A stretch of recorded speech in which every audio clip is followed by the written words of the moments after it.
Most traders believe the VIX is a thermometer, passively measuring the market's fear. This is a fundamental and costly misunderstanding. The truth is far more complex. The VIX is not a thermometer. It is a furnace, capable of being stoked by unseen forces to generate the very heat it claims to measure. It is not a reaction to fear. It is an active ingredient in its creation. This is the central paradox of modern market structure. An instrument presented as a simple gauge is, in fact, a complex derivative of derivatives, a mathematical abstraction of expected volatility. It does not measure the emotion of fear. It calculates the price of portfolio insurance, derived from the bid and ask prices of a vast strip of S&P 500 index options. To the retail trader, a VIX reading of 30 signals panic. To a quantitative fund, it is merely a variable in a much larger equation. They do not see fear.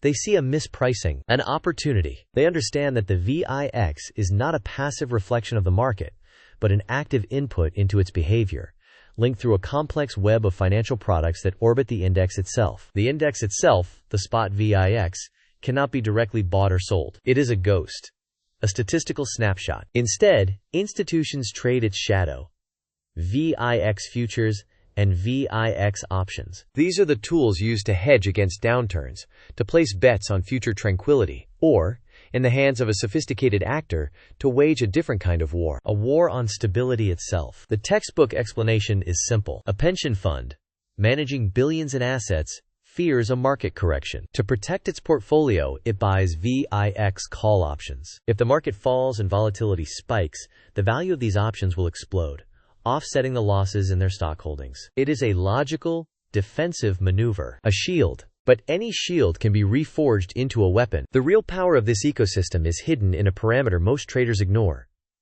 a feedback loop that connects the derivatives back to the index in a reflexive, often violent, cycle. It begins not with fear, but with a calculated, multi-million-dollar purchase of a specific type of VIX derivative. Imagine a large, well-capitalized fund. Their models have identified a period of market complacency. The VIX is low, hovering around 12 or 13. The price of insurance is cheap. They don't just buy a few VIX calls.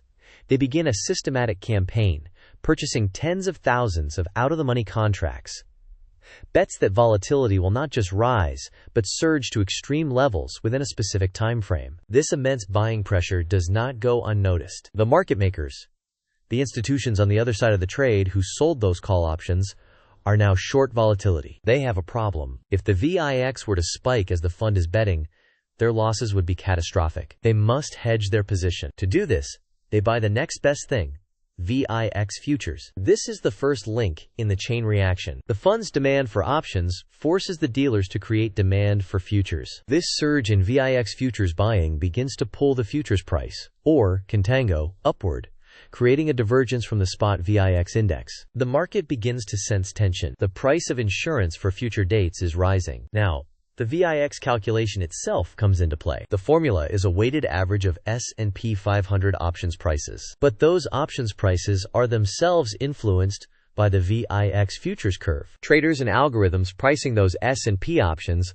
look to the VIX futures as a primary input for expected volatility. As the futures rise, so too do the calculated prices of the S&P options used to derive the VIX. The serpent is now eating its own tail. A large purchase of VIX options forces dealers to buy VIX futures, which in turn elevates the prices of the S&P options that are used to calculate the spot VIX itself. The fund is not waiting for fear to appear in the market.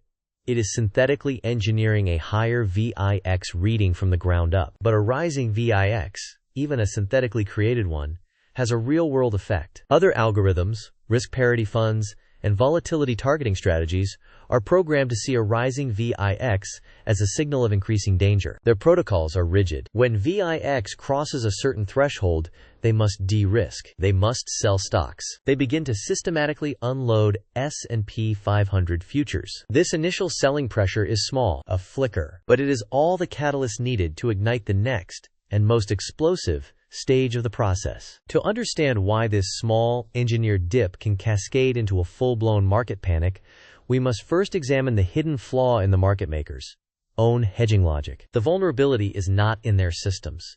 It is embedded in the mathematics of options pricing itself. It has a name. It is called charm. Charm is an options Greek, a second-order derivative that measures the rate of change of an option's delta over time. For the market maker who is short thousands of VIX call options, charm is a time bomb. As the VIX rises and time passes, the delta of their short positions begins to decay at an accelerating rate. Their hedge is evaporating. This forces them into a horrific position. To remain delta neutral, to re-establish their hedge against the rising volatility they are short, they have no choice. They must sell. But they are not selling volatility products. The VIX has become too illiquid, too chaotic. To hedge their explosive risk in the VIX complex, they must now turn to the most liquid market on the planet. They must sell the S&P 500 aggressively. The fund that bought the initial VIX calls watches silently. The first wave of selling from the risk parity funds gave them the market dip they needed. Now the second,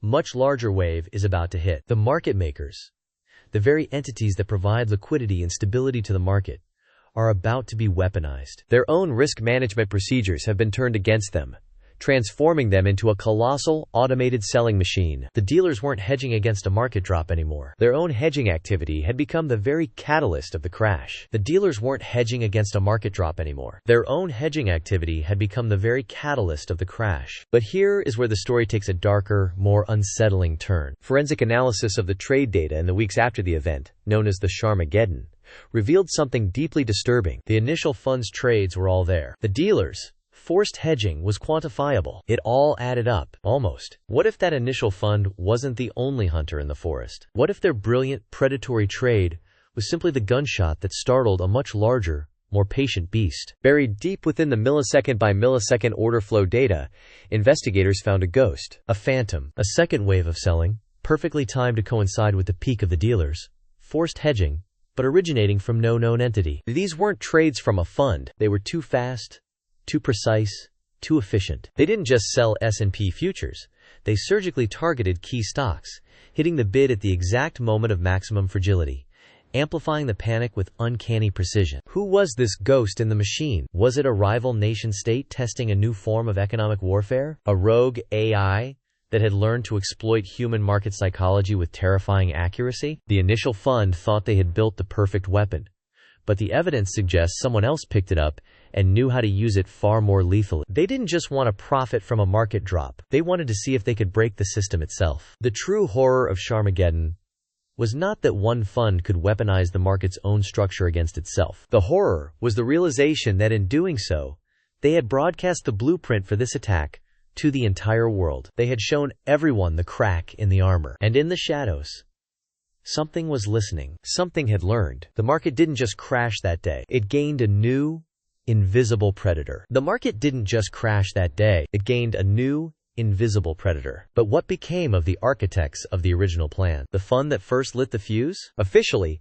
they closed their positions with staggering profits and simply vanished into obscurity. But the unofficial story, whispered in the darkest corners of finance, is far more chilling. They weren't hunters who got away. They were baiting. Because in the days following the crash, the lead strategist behind the trade disappeared without a trace. Was he silenced? Or was he the first victim of the very predator he helped unleash? This predator has no name, no face, no physical form. It exists only as a whisper in the fiber optic cables, a flicker of logic in the servers that power our world. The strategist wasn't a victim. He was an applicant. His meticulously crafted trade wasn't an attack.